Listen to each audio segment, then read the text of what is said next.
Okay, I say we go ahead and get started to be mindful of everyone's time. For anyone who's just joining us, my name is Mrs. Hoyt. I am the Future Ready Coach at Bettendorf High School. And with me today, we have Mrs. Johnson from Pleasant Valley High School, and she is the career coordinator over there. And then also from Davenport Schools, we have Miss Hargrave Lamack. So she is also on our call representing our schools. We have some students here, and then we also have all of our military representatives who you can see their names listed on the screen. And we'll introduce each one of them as we get going through the event. Before we get started here, I just want to ask all of the students if you could throw your name in the chat box with what school you're from, just so that we can take attendance. That would be very helpful. Go ahead and do that. And then as we go along, students, if there is a specific military branch that you want to make sure that you are connected with, if you want to put that in the chat, that would be great. So for instance, let's use an example here with Claire Steele. Claire, if you are very interested in more information about the Navy, or maybe it's the Navy and the Marines and the Army, whatever it may be, go ahead and throw that in the chat. And those of us that work at the schools, we're going to take a copy of that and make sure that we're getting you the specific information, the contact information that you need. We have your questions if you submitted any questions, and so we'll be working through those. But if other questions pop up for you as we're going along, please put those in the chat. Mrs. Johnson will be monitoring the chat, and we'll try to get through all of those. If for some reason we do not, then we will be sure to once again connect you with the right people to get the right answers. And as we get going here, if you want to go ahead and keep your videos on, that would be great, because it's really helpful for all of us that have to talk to be able to see your beautiful faces. But if you could stay muted, that helps with any bounce back that we would hear while people are presenting. If we don't have any questions then about the specifics of getting started, let's go ahead and get started. All right, Ms. Johnson, you want to head to the next screen for me? Great. All right, we're going to start with the Air Force. So before we introduce our representative, well, I think we're going to watch the video first. Is that okay? Yes. Okay, let's watch the video and then we'll introduce our representative.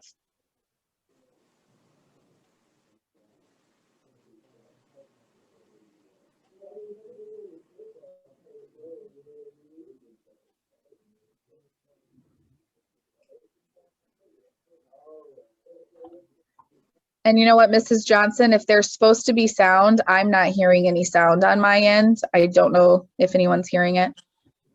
Nope, no one's hearing any sound. Okay. I'm going to work on that. Hang on just a second. Okay.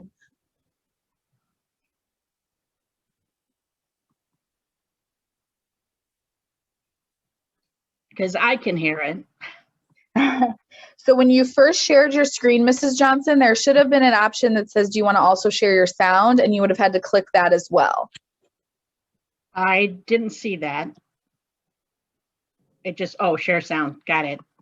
That would be why. All right, let's try that again. All right, great. All right, here we go. The future most of us were concerned about was our own. That work? That's how it is when you start out. What's next for me? How do I get promoted? Where am I going? What do I do? What the Air Force wants you to do is lead. If you're an Airman Basic, lead yourself. From Airman all the way up to Chief. Look at that insignia on your uniform. Those aren't stripes and chevrons. They're wings to learn with, arrows to keep you pointed in the right direction, and stars to reach for. Aim high. If you're doing it right, you're constantly becoming a better version of you. The funny thing is, the better you get, the more you learn about yourself, the more you find out it's not about you. Rank is not a reward, it's a challenge. Those marks don't show how far you've come. They show how many more airmen you get to take with you. Wingmen, leaders, warriors. That's who we are. A lot of people try to tell civilians that being in the Air Force is a lot like a job in the real world. The world doesn't get any more real than this. We took an oath to our country. We're airmen. You might be a logistics expert in the Air Force, but you're an airman first. You're not just an intelligence analyst, you're an airman. You're not working at a place called the Air Force while you get a degree. You are an airman. Doesn't matter if you're an A1C, Tech Sergeant, or Chief Master Sergeant of the Air Force. We're airmen. We lead the way by showing the way. We earn respect because we've been there. And when we're suddenly supervisors, we take care of our people because we've been there. Officers are required to be leaders. Enlisted are expected to be leaders. There are plenty of people who outrank us, but there is nobody better than us. We are the future of this Air Force, and the future is where we'll make history. Aim high, Airmen.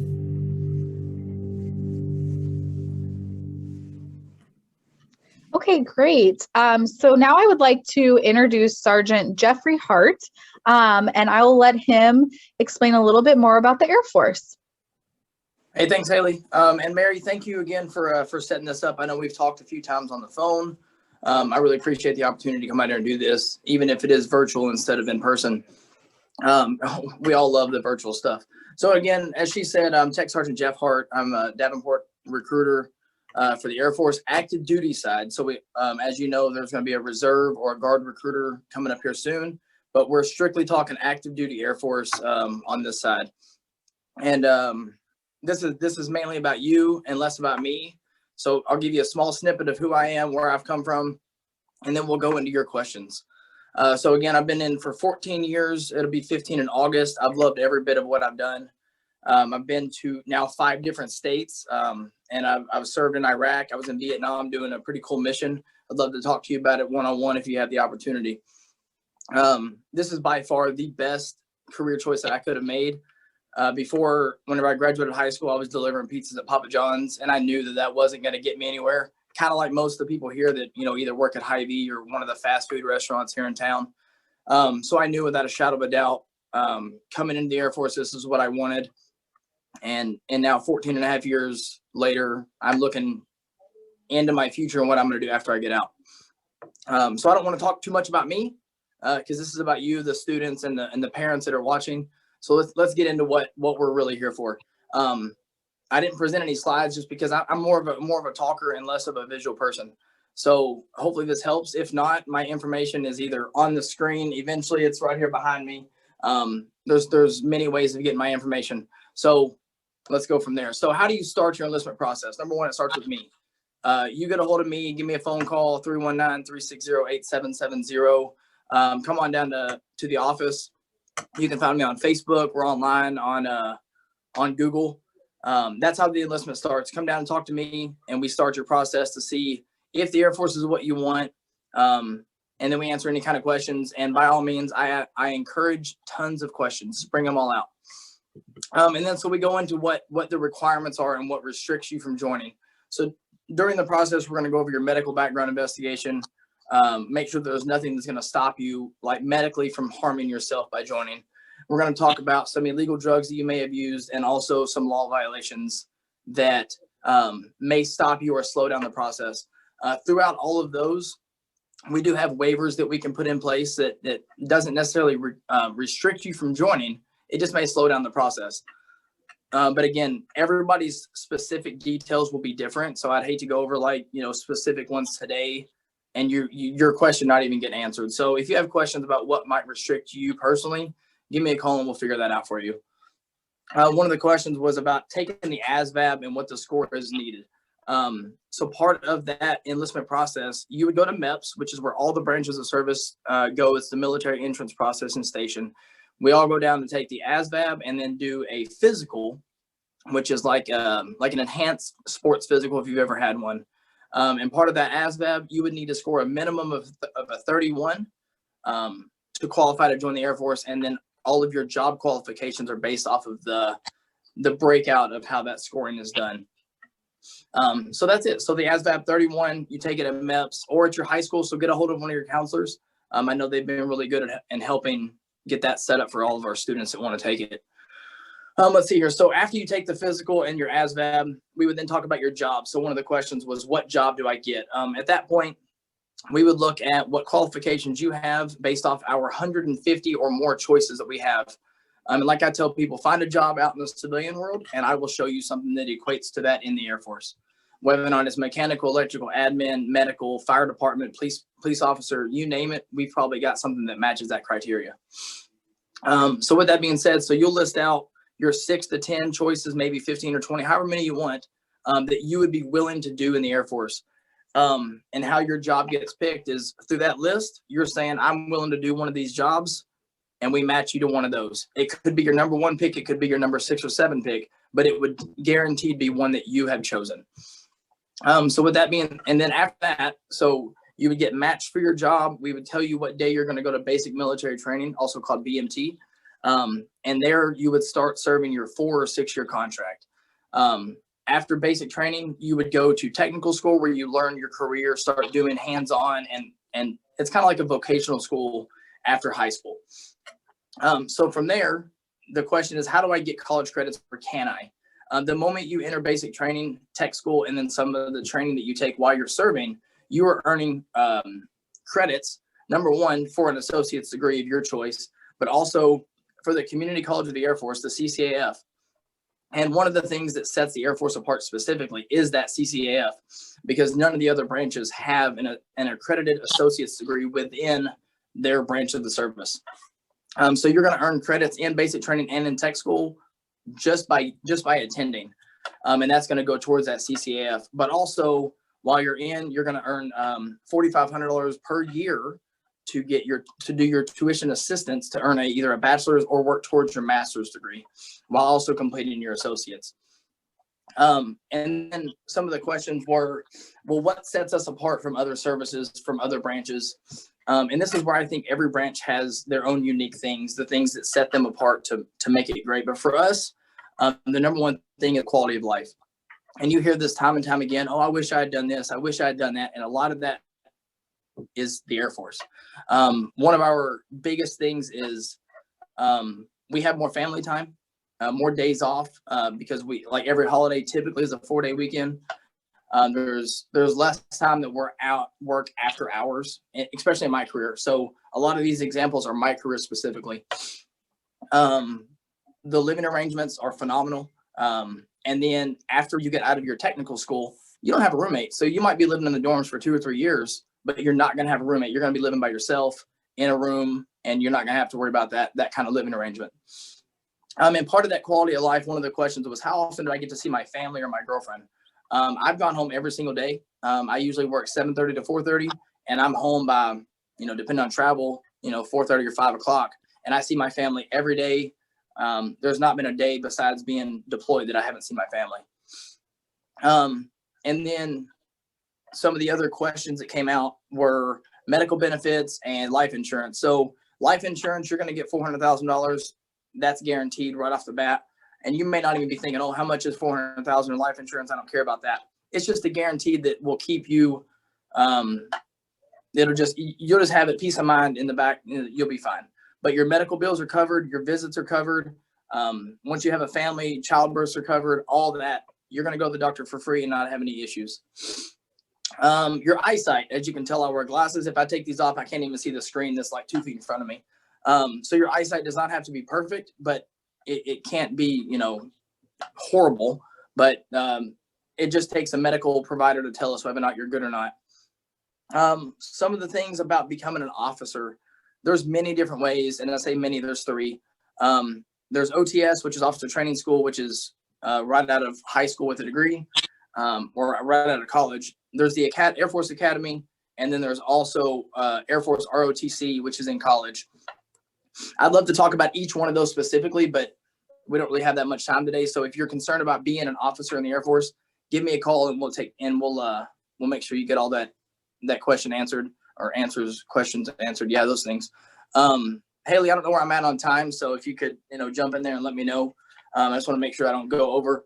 And the last thing that I want to cover before we go in any further is what I wish I knew. I honestly, without a shadow of a doubt, wish I knew how much fun I would have. I came in, my recruiter didn't tell me a whole lot of stuff. And I thought I was just giving my life away, wearing my uniform 24/7, and that was going to be the end of it. But it ended up being more fun being able to go do and see more things than I ever thought was possible.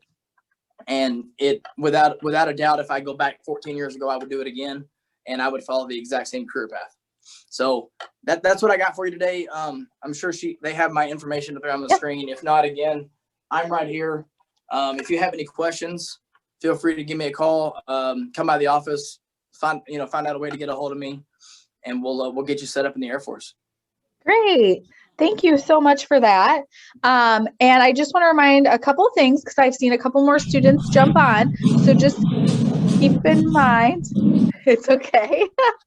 So just keep in mind, students, we just ask that you pop your name down in the chat. And then just for our recruiters, I'm sure you're seeing some of the students put in the branches that they're most interested in. We'll get those names together for you and get them your information and share their information and all that good stuff. So don't have no fear. We'll connect you all. But any new students, please make sure that you're sharing your name and any branches that you're interested in the chat box.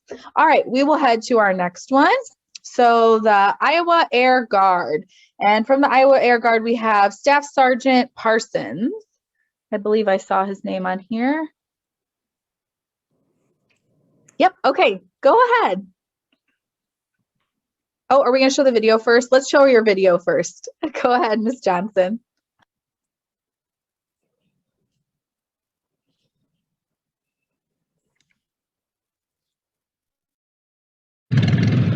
Historic, unique, exciting. As challenges continue to test the mettle of Americans, your community has to depend on willing citizens just like you to answer the call and respond to local disasters and other times of crisis. You may be surprised to find out who we are and what we do. In fact, it could actually be your story too. The Air National Guard. From the arrival of the first colonies in the New World until today, communities across America have depended on their own local patriotic citizens to be available for extraordinary challenges as a part-time militia guard. For over 300 years, they have been in every war and rushed to the scene of every natural disaster. At the turn of the 20th century, when airplanes were used for various military needs, the state National Guard units flew for domestic use as well as preparing for wartime needs. December 7th, 1941, a date which will live in infamy. It soon became clear that the professional use of aircraft was very important to the United States. After World War II, Congress created the United States Air Force and transformed the aviation units at local guard units into the Air National Guard. Now, in more than 130 communities across the United States, the Air National Guard covers a wide variety of jobs, nearly 200 part-time and full-time career opportunities. Each location can host any number of unique missions, and each one of these missions includes many exciting jobs waiting for you to master. As our name suggests, air means you could be involved with aviation efforts, including space and cyberspace, volunteering for both state and federal needs. An excellent example is the Combat Air Patrol mission. The units assigned to this vital mission have fighters that are on alert, ready to scramble at a moment's notice, protecting local communities from aircraft entering unauthorized airspace. But not just pilots are involved. Munition specialists, aircraft mechanics, and airfield operations specialists are needed to keep these missions flying. Nowadays, everything is very high quality electronics and very digitized. So what I do is I maintain and make sure these F-16s have the correct components, have the highest upgraded digital systems installed. In recent years, through remote technologies, serving overseas may actually take place at your local Air Guard unit. You could be protecting ground troops overseas or carrying out other missions through remote piloted aircraft and space satellite operations. As a part of the elite battlefield airmen units, you could be selected and trained to operate alongside all other special operations forces. With your rigorous training and exceptional talents, you could be expected to go beyond the front lines, identifying enemy targets, protecting troop movements against ambushes, and rescuing military and civilian personnel trapped behind enemy lines. The Air Guard also has several units where medics are trained and involved in aeromedical evacuation, a specialized flying triage mission, stabilizing and protecting military members and civilians injured during any number of conflicts or natural disasters. And since all of these operations occur in the air, a variety of weather specialists, from traditional weather forecasting all the way to battlefield weather specialists, are needed to ensure operations are conducted safely and successfully. We are Okay, so there's a lot of really great information in that video, and we will share that video out with the rest of the video out with all students. But we wanted to make sure that Staff Sergeant Parsons had a chance to introduce himself and speak a little bit more personally about the Iowa Air Guard. So go ahead.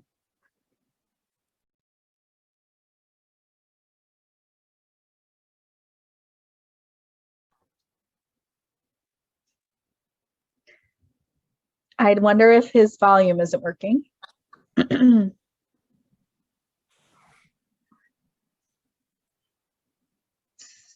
Staff Sergeant Parsons, are you able to join us? We can't hear you.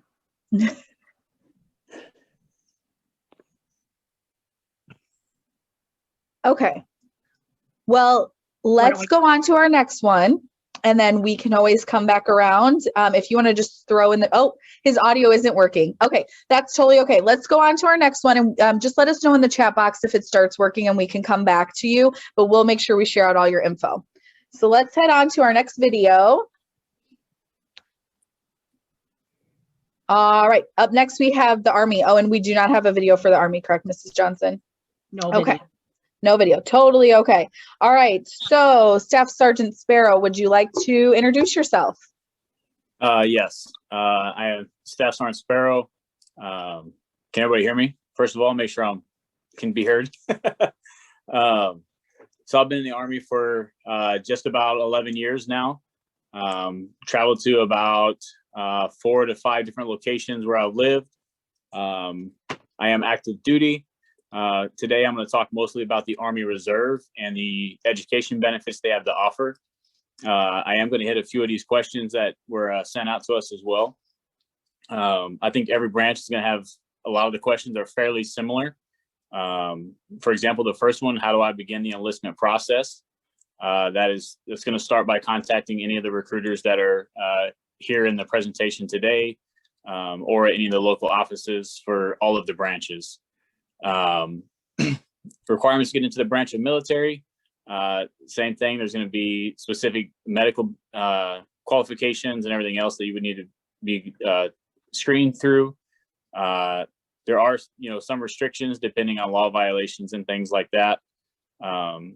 You would take the ASVAB. We have practice tests to come into the office, and you could, try those out to kind of see what scores you might be able to get. Find out what jobs you might be qualified for.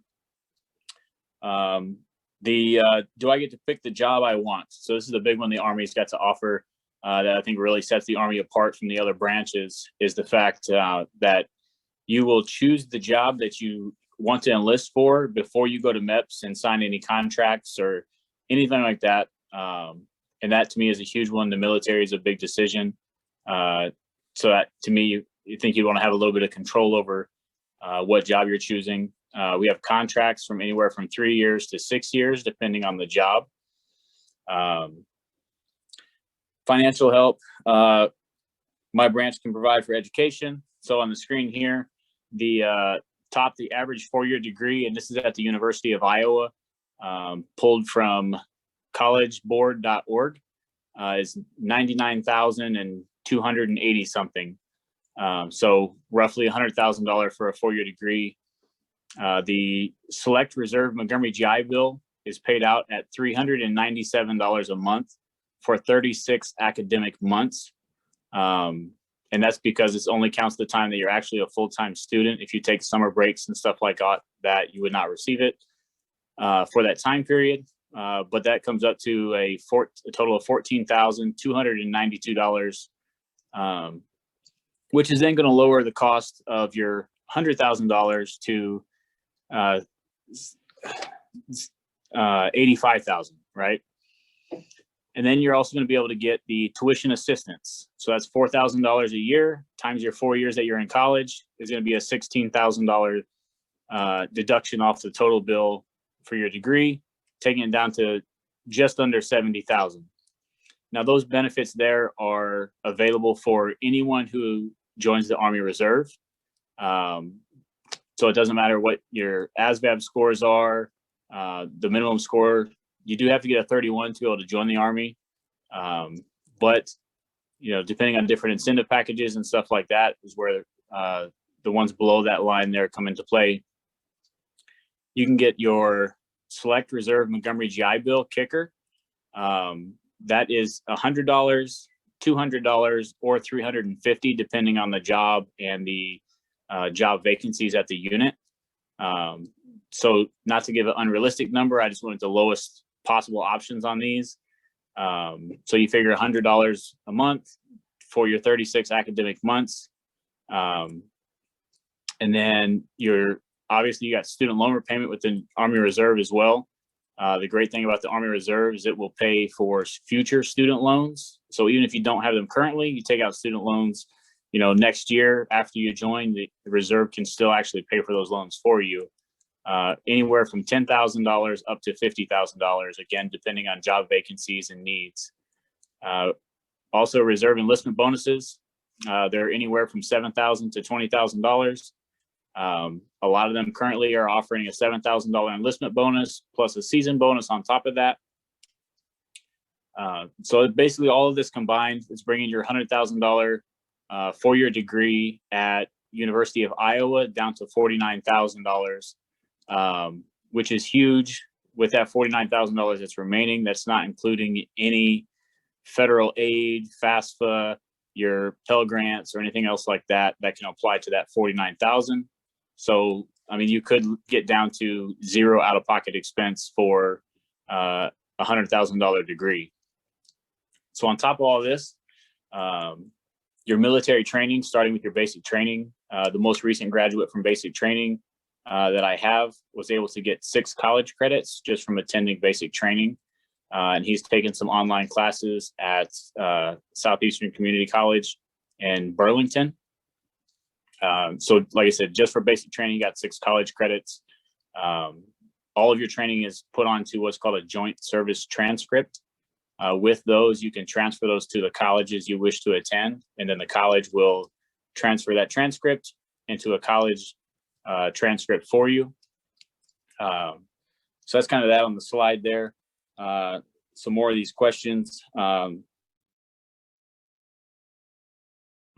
going in that I didn't know before. Honestly, I wish I knew the Army was as easy as it is. A lot of people are like, oh, you're in the Army, that's a tough job. Really, 3 simple things: be on time, be in the right place, and wear the right uniform. And it's as simple as that. There is a reserve option, which I had talked about there. The good skills to know before entering the military. The Army Reserve has got over 130 jobs available. The active duty Army has over 160, and we're still adding more jobs as they emerge. Healthcare aspects, there's 13 different healthcare jobs available.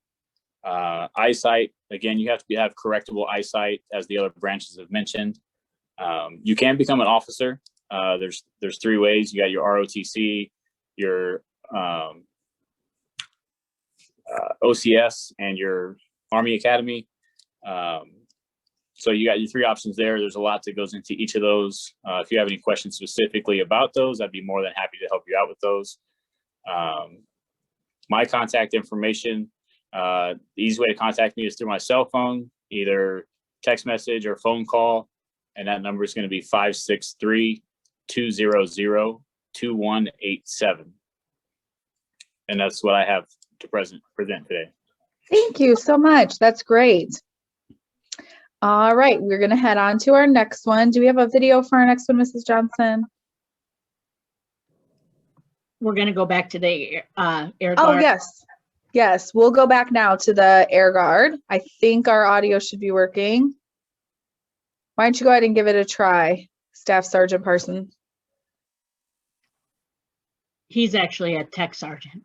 Oh, tech sergeant. Sorry, I wrote it down wrong. Tech Sergeant Parsons. Is it working? I'm going to go with I don't think it's working. Nope, not working, he says. Okay, that's okay. We can still get you connected after this event. So let's head over for the Marines and we'll start with our video.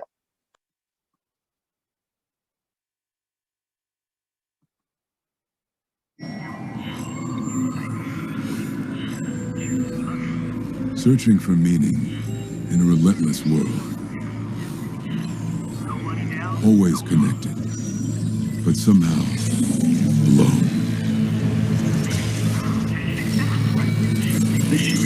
Trapped by illusion.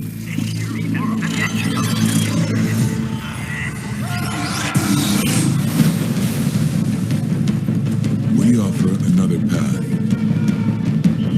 where the battle to belong begins. Awakened by a calling, united by purpose, defined by the cause you fight for. It's not about you. Work together, get over the odds. No one can ever take away what it means to be among the few, the proud, the Marines.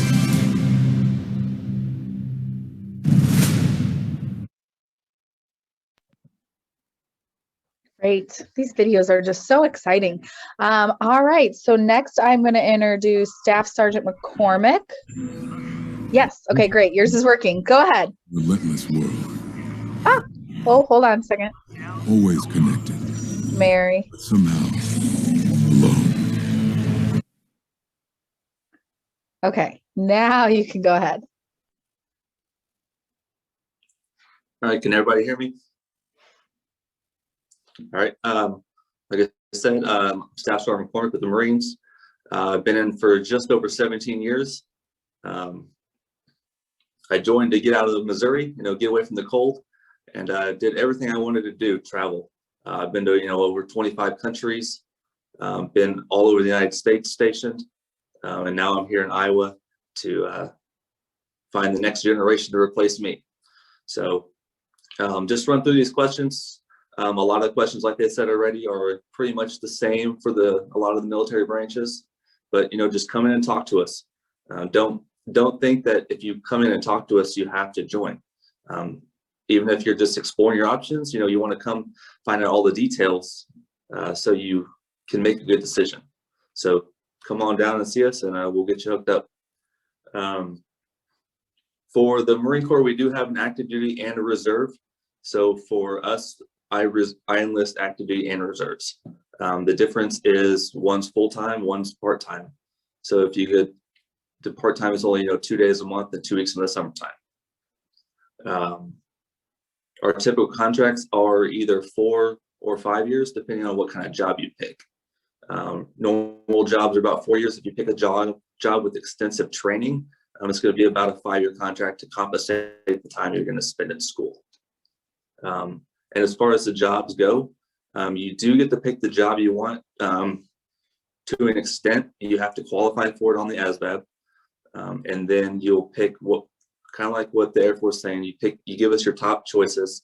And if the job is available the month that you're going to boot camp, there's a good guarantee that you're going to get that job. One thing about the jobs in the Marine Corps are we are a self-sufficing military branch, except medical. We do not have a medical department. We kind of piggyback on the Navy for that. But we do have our own aviation. We do have our own ground forces and our own logistics forces. So the Marines, we kind of do everything by ourselves unless we need a lot of help. When it comes to college, like I was saying, everything you do in the Marine Corps is college transferable. For me, for example, when I started my bachelor's program, after I had been in for about 4 years, the university I went to accepted 41 credits. of all my military training. So I already had a third of my bachelor's done before I even went to school.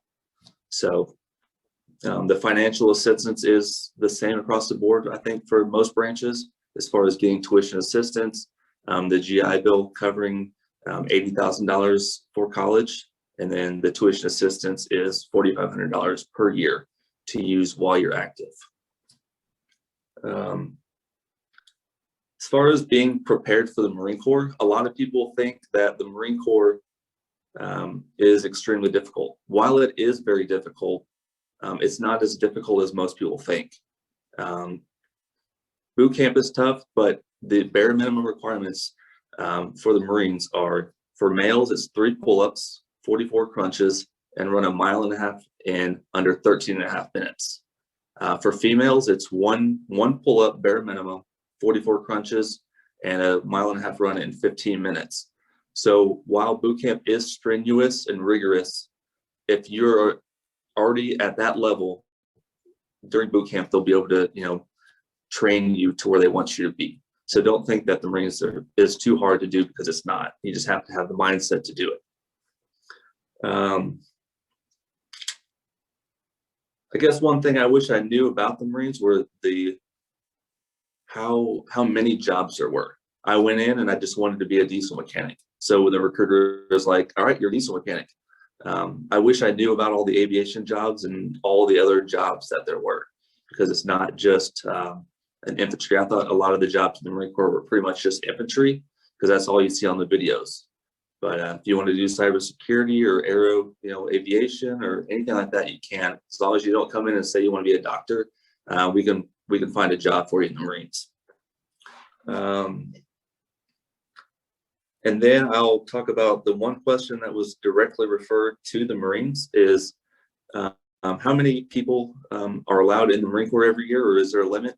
There is a limit, but it's so large that it doesn't really affect anyone trying to enlist. And then my favorite question is, how difficult is it for a girl to get in the Marines? It's not. I've enlisted 6 females in the last year. 20% of the people I've talked to were females, and all of them were successful.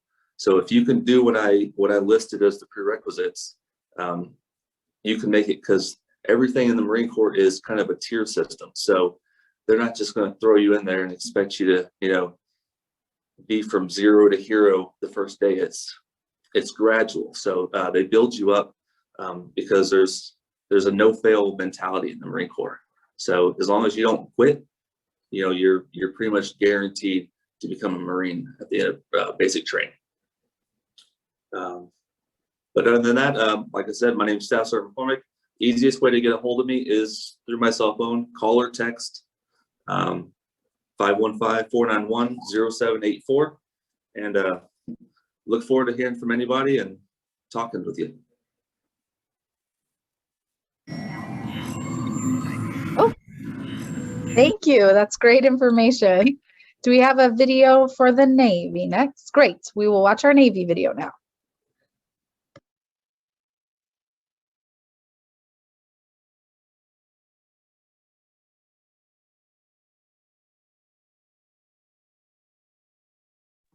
It's Facebook, and it wouldn't let me add that, so I've got to quick get on there and do that. So hang on just a second. All right, that's all right. We could all take a breather for a second.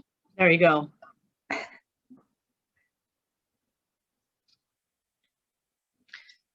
While she's loading it, I'll just remind all the recruiters, we had over 20 students sign up, which is our biggest sign up that I think we've seen in the last couple of years. I think what kind of threw some of the students was they weren't looking ahead on the calendar and realizing they weren't in school today. And so I think they all thought we'd be calling them down to do this. And then now they're all just sitting at home, not realizing that they're not where they're supposed to be. So we'll make sure that we connect all of the students with you all appropriately. And we'll share out a recording of this so that they can hear all of your great information. But you should be excited, because this is a really growing interest for our students to look and consider different branches. So we're excited to connect them with all of you.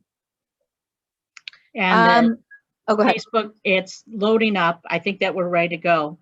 Okay. So I'm going to share my, I'm going to share my screen, and then we'll try turning that on. Okay.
Okay. Next, I would like to introduce Petty Officer Anderson. So go ahead and take it away. Hey, how's it going, everyone? First of all, I just want to say thank you, Ms. Hoyt and Ms. Johnson, for getting us together and having us a part of it. Like Ms. Hoyt said, my name is Petty Officer Anderson. I've been in the Navy for 6.5, 7 years. I'm originally from a small town in Minnesota. Again, I joined the Navy to get out of the Midwest and decided to come back. But I was stationed in San Diego before this. But also with me, I have Chief Petty Officer Cutler. The reason I have him here is he is leaving the area here, and I wanted him to be a part of last recruiting effort here in the Quad Cities. But he is heading out to bigger and better things. So first of all, I don't want to sit here and talk about the enlistment process for the Navy, because again, it is the exact same way. It all starts you coming here and talking to us. Just because you're coming into office doesn't mean you're signing a contract or anything like that. Are there any restrictions to getting into your branch? Yes, each branch has restrictions as far as they can't let you in for this reason or this reason. Basically, for the Navy, I will say that felonies is really the biggest thing for us. Some felonies are waiverable. However, most you can't get in. A lot of questions we get, a lot of people call the office every day and start talking to us about tattoos. The Navy is very lenient on tattoo policy. Pretty much you can have tattoos all over your body except for your face. You can have your hands covered in tattoos as long as it's not on your neck and face. How long do I have to serve once I enlist? So in the Navy, we do have 4, 5, and 6-year contracts. It is all determined on the job because of the amount of training that you have to do for it. For example, our nuclear engineer program is a 6-year contract because the schooling is 2 years long. But because it is so long, it is a $40,000 enlistment bonus and a $100,000 re-enlistment bonus. So at the end of the day, most people say it's worth it. Do I get to pick the job I want? So the way we do things here in the Navy is before you even go to MEPS, what you're going to do is you're going to fill out what we call in the Navy a classifier input sheet. And with that, you're going to circle the top career fields that you're interested in. And basically, whether that be aviation, electronics, medical, whatever it is that you're interested in, you circle that. And when you go up to MEPS, now granted you pass the ASVAB, you pass the physical, then the classifier will sit down, they'll go over the ASVAB, they'll go over your physical, and they'll go over the classifier input sheet, and that's how they determine, hey, this is what you're qualified for. And then they'll find that classifier input sheet and say, hey, he or she wants this job, he or she wants this job, and that's how they'll do it. Of course, there are certain things that disqualify you, whether it be from the ASVAB or the physical itself, but that's something we can get more into. Can I go to college while enlisted in your branch? Yes, you can go to college while you're enlisted, okay?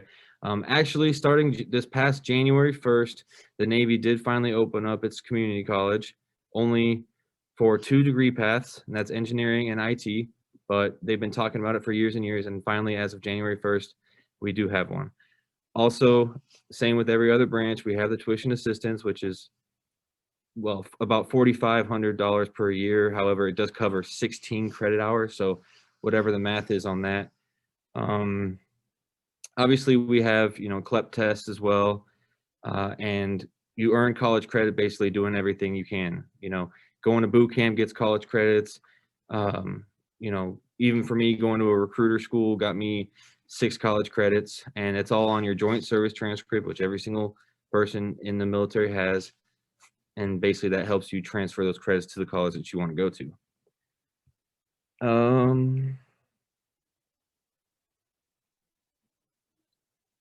Let's see. I don't want to talk about the ones that are exact same. All right, so what's special about your branch in the military? Now,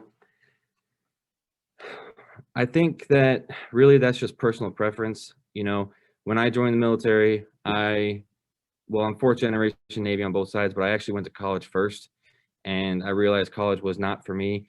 I got into debt, and I really just wanted to figure out how I was going to pay that debt, and the Navy basically offered me to pay the debt. And again, fourth generation, so I knew that there was a lot of traveling in the Navy. That being said, I do know that every single branch travels.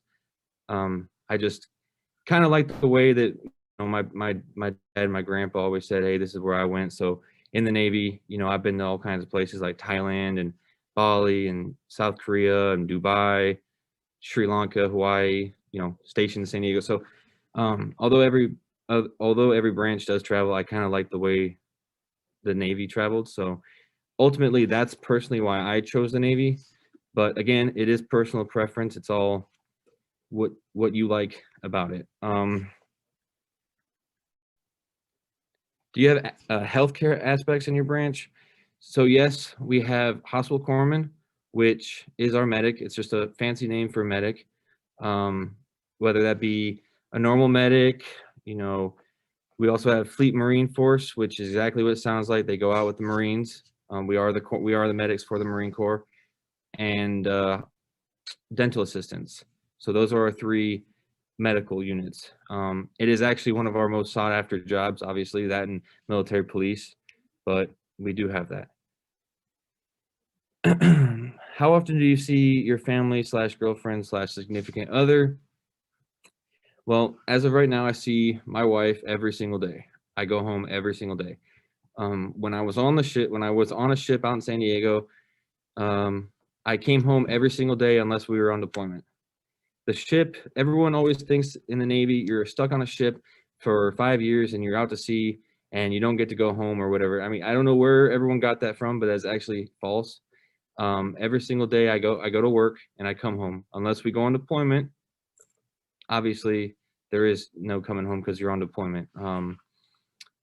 Speaking of deployment, on deployment, when you're on a Navy ship, we typically hit a port every, you know, 4 or 5 weeks. So yeah, you're out to sea for maybe 3, 4, 5 weeks, but at the end of the day, you wake up in a place like Thailand and with all that money in your pocket. So it's really not that bad. Do you have to have good eyesight to get into the military? I mean, you got to be able to see, but as long as everything's correctable, yeah, you're good to go. I have had instances where applicants have come in telling me that they got disqualified from this branch because of this, or this, and most recently it was an eyesight problem. They got disqualified from a certain branch. Thank you, Air Force. And he came to me and basically, you know, we told him, hey, there's no harm in trying. So we sent him up to MEPS and now he's a nuclear engineer in the Navy. So if you are disqualified from one branch, always reach out to another because every branch has a difference when it comes to eligibility. How can you become an officer? So I guess the easiest way is to go to college and then go to OCS, which is Officer Candidate School, and for us, it's in Rhode Island. But through enlisted side, we have multiple routes. You can work on your degree while you're in, using TA or whatever you decide to use. Also, we have the LDO route, which is what LDO stands for Limited Duty Officer. And we have Chief Warrant Officer program, which obviously you'd have to be an E7 to get into that program. Excuse me. But I guess the best way is what we call Stay 21, Seaman to Admiral. I believe the other branches call it Green to Gold or something like that. But what that is basically you apply for it as long as you've been in the Navy for a couple of years and you got some good evaluations under your belt, you've stayed out of trouble, things like that. You know, you apply for it, and if you get accepted for it, they send you to college. They send you to college for 3 years. You're still going to get paid as if you're an E5 single in the Navy. And once you finish the 3 years, you graduate and you get commissioned as an officer.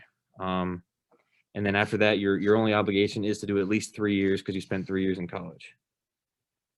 So those are our most common ways of getting in as going officer from the enlisted side.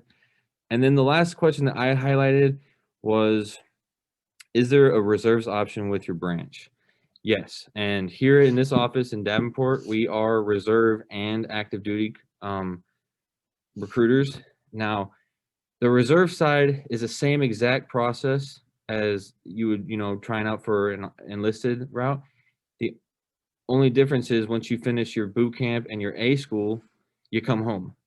And there are reserve centers for the Navy all over the country. The closest one is right here on the Rock Island Arsenal. We have a Navy Reserve Center right there. So we do put actually quite a few reserves in every year. So they go to school and they come right here back, and they do everything right there on the Arsenal. And then one more is, are there things I should be doing in high school to make me better prepared? Everything that you do in high school matters when it comes to joining the Navy. Now, there are many jobs in the Navy where I require transcripts because our jobs do require to look at high school transcripts. I'm sure Ms. Johnson can agree to that. So for example, hospital corpsman, our medic, we do have to look back at your high school transcripts and make sure that you have maintained good grades. And nuclear engineer, if you failed a math class, well, it's waiverable. However, it's very tough to get you in as a nuclear engineer. So I will say that what you do in high school definitely matters. And we in the Navy do not recommend any dropping out or doing any GEDs or anything like that. We highly recommend staying in college or staying in high school and graduating. But that's pretty much all I have. Do you have anything else? Yeah, no, guys. Being in the Navy, it's been awesome. It's been awesome to be able to serve in the Quad City area. I'm on the way out, but definitely do your research. If you're looking at any in particular branch, go to that branch versus asking the recruiter from that branch. It's better to go just straight to the source, get your questions answered, and move on. Just like college, you're not going to go to the first branch that you go to. Same thing for going to college. You're going to look at your options, making sure that what you want actually you're able to get, and the branch that fits you best is going to be the one that sticks out to you. So definitely do your research, and hope all you guys on the line make great decisions, and good luck to you all in the future. All right, and last thing, I will put my number in the chat. I don't think anybody to remember it right off the bat, so I'll put my number in the chat. But again, I appreciate the time, and hope you all have a good rest of your day. Thank you all so much. And that last thing you brought up is a really good point, and it's one of the things that Mrs. Johnson and I wanted to make sure that we mentioned to all students about getting good grades. Not only are you getting good grades for whatever it is your first step is with whatever branch you're taking, but let's say that you're thinking about doing school and that GI Bill tuition assistance, you're going to need to make sure that you keep up grades for that because you'll have a GPA requirement that you're needing to keep. So everything that you're doing right now, even if it's not the exact thing that's getting you where you're going, you're building those skills and you're building those habits that you are going to need to keep with you. So make sure that you're not slacking off. All right, great. I'm seeing some of the phone numbers from some of our representatives going into the chat. So if you all want to throw those over there, I know we had someone asking specifically about the Marine Corps. So if you could get your number in there, that would be super helpful, and we can share it with students also later too. We do have a couple of. I'm sorry, it's on the screen right now. So, oh, perfect. All the contact information is on the screen. If you want to take a screenshot, you can go ahead and do that now too. Great. Okay. Let's see here. I think we have a couple of other things. Everyone's contact information should be up. We can share this. We will share this with all of the students who didn't make it on today. Any students that are with us right now, do any of you have any questions that were not answered with the introductions we went through? I had a quick question. Go ahead, Claire. So how would you guys recommend, talking to all the branches here, training in high school, especially training for the physical requirements, how do you guys recommend to start training for that in high school? Yeah. Okay, so the question is, when it comes to the physical requirements, what should a student be doing right now to train? So more of the physical side as opposed to the academic. Does any representative have something specific? Yeah, go ahead. For the Marine Corps, if you're interested, every Monday and Thursday at 4 p.m. we run workouts. It's not just for the people that are enlisted, but it's actually to give people a taste to see what's expected. And we do those off of Kimberly Road. But anything upper body and cardio, because that's what the Marine Corps mainly is a lot of cardio and a lot of upper body. But yeah, we welcome anybody to come out and work out with us every Monday and Thursday at 4 p.m. Great, thank you. Any other specifics? I don't see anybody unmuting, so.